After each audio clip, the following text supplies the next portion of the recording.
Yeah, really good. Obviously, it's been a little while now, but yeah, look, delighted to be here. Looking forward to the massive challenge ahead, which I was well aware of before taking on the responsibility, and looking forward to working with the players and the staff, and being part of a really strong competition. It was a brilliant few years for you at Celtic, but at the start of the season, there's a lot of players that left when you joined the club. You had to do a lot of recruitment at the start, didn't you? And is that a bit of patience required here from supporters? Look, it's fair to say every sort of position I've had has kind of needed some sort of rebuild. And as you said, I had a brilliant 2 years at Celtic.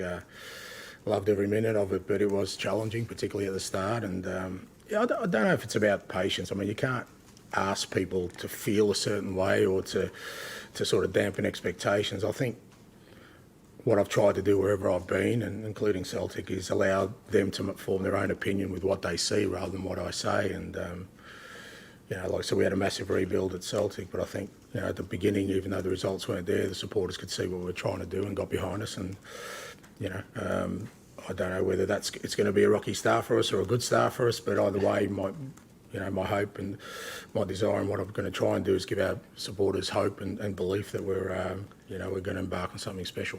You made some exciting signings already, and it could be a biggish squad, so some undoubtedly will leave too. In terms of the short-term planning, are there certain players like Harry Kane where you have to say, he's got to stay, he's part of my plans, he's imperative? So it's question 3, and it was Harry, was it? Okay, we were running a pool of the coaches. I think Mile Jedinak won, actually. I had over 6 because I thought you'd care more about me than Harry.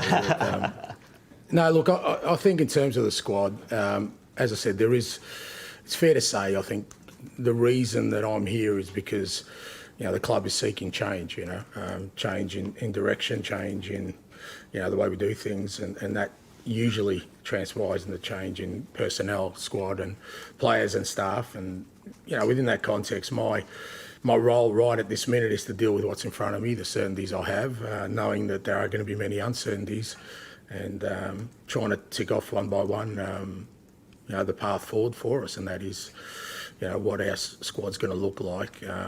May take a little while until the season starts before we have clarity on that. But within that, I can't wait for that moment to start working. We've started already. Good luck, Ange. Thank you, bud. Thank you. Hi, Ange. Welcome to the Premier League. Becky, I was from the Premier League. Was it always your goal or ambition to work in the Premier League? And how much are you relishing challenging your philosophies, tactics against the other managers in the club? I can't say it was a goal. I've come literally from the other side of the world, so it's kind of been I've just wanted to experience as much as I can throughout my career and see where that takes me. And every challenge I've had is I've enjoyed, I've embraced wherever I've worked, whether that's in different countries, different leagues, national team or club football. But the Premier League is the strongest competition, as you said. Some of the best managers in the world are in this competition. Some of the strongest teams in the world are in this competition, and why wouldn't you want to embrace that? And it's another opportunity for me to do what I do, in a different competition with different sort of fundamentals around it, and experience something else in my career that I hadn't. Like I said, it wasn't an ambition of mine, but certainly, everything I've done, I've tried to do the best of my ability so that it gives me more experiences that I can say, have given me a career that, I've realised everything I wanted to do. Do you have any preconceived ideas about what the season might be like ahead? And do you set goals along the way? No on both, because I think going in with sort of preconceived ideas might be limiting, as is making goals. I think,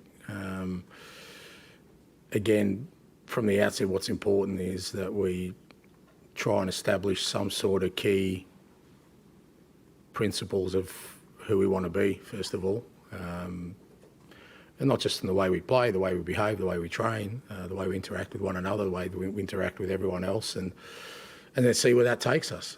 Because, goals are great, but they can also, sort of stifle you a little bit because you become a bit narrow. And the reality of it is we're going to have to do things and be fairly flexible along the way to adjust to whatever challenge there may be ahead of us. So we don't know what they are. Sometimes with all the best planning and sort of trying to have foresight in these kind of things, things come across your path, and we've got to be agile enough to adjust to that. And as I said, see where that takes us. But, we're a big club, and the end goal for all big clubs is to have success, and that's what we want to try and do. Thank you very much. Yeah. G'day. It's a good start. Yeah, g'day. How are you, mate? It's how much of a step up from the SPL is the Premier League for you? I don't know about step ups. I mean, I had the same question when I got to the SPL, but I've coached at a World Cup, so I've coached it, in different leagues. I think every challenge is the same, to be honest, because it's relative to the competition you're in. So, I've never gone into any job thinking, oh, this is going to be easy. In comparison to anything else I've done, is this going to be a massive challenge? Absolutely, but Celtic was a massive challenge. I mean, I know people sort of say that in Scotland, if you're Celtic, you can finish. You're either going to finish first or second, but second is last. Second, I'm not in the job.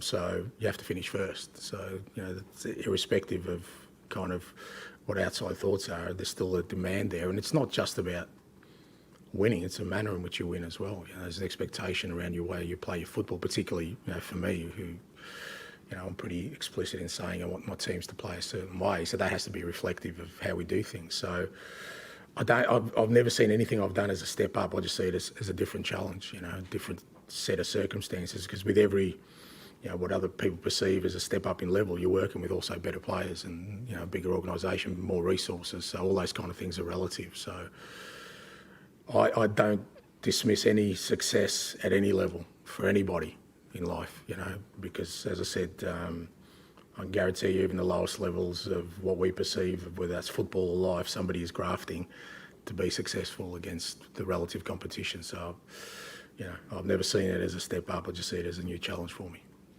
You're going to be, we understand, meeting with Harry Kane, or you may already have met with Harry Kane. Is that conversation you finding out from him what he wants in terms of staying now and beyond this season? Or is it for you to convince him of what you can offer Spurs so he does want to stay? Or a bit of both? Yeah, I just think, I don't think it's my role to, sit there and sort of treat people in a manner because of their circumstances. I'm really big on just treating everyone the same. And Harry is, he's already entrenched himself in the history of this football club. He's a very important part. He's the premier striker, one of the premier strikers in the world, and I want him involved here. My conversation with him will be about how we can make this club successful, and I've got no doubt that that's what he wants as well. So within that context, whatever sort of that narrows into the personal stuff around Harry himself as an individual. If the conversation takes it that way, we'll take it that way. But I doubt it's going to be, defining in the manner that I think people think it's going to be. It's not going to be a conversation where, we walk out of that room, we've got sort of an understanding, because I don't want that kind of conversation. What I want is to introduce myself to Harry, to give him a sort of vision for the football club, to get an understanding from him of what he thinks this football club needs to be successful. And we go on that training pitch and trying to make it happen. And final one for me, I presume that if he stays, he'll be your captain this season. What's happening with Hugo Lloris and some other maybe senior players that we understand or be led to believe might be leaving the club this summer? As I said, I mean, even that, sort of around the captaincy and that, it's not at the forefront of my mind right now. What's at the forefront of my mind is trying to establish, the direction we're going to go as a football club, and trying to be as clear to people about that, about me and all these kind of things. Because if I start thinking about that kind of detail right now, I'm going to miss, the opportunity to really establish some of the, like I said, fundamentals of what I want us to be. And in terms of the squad, look, we're in that stage like most clubs where you kind of know that there will be activity between now and the start of the season, the end of the window, and there will be some players who won't be here and other players who will come in. Again, in my mind, I try and treat that with the understanding that until something's certain, I'm not going to commit myself either way to, whether a player's going to be here or not, because again, no point wasting energy on something that may or may not happen. So, so far the lads we've had in have been excellent. The way they've approached things, the staff have been brilliant in sort of adapting and implementing the things I want, and we'll keep moving along. We'll get all the rest of the sort of group back in the next couple of days, so it'll be great to see everyone in the building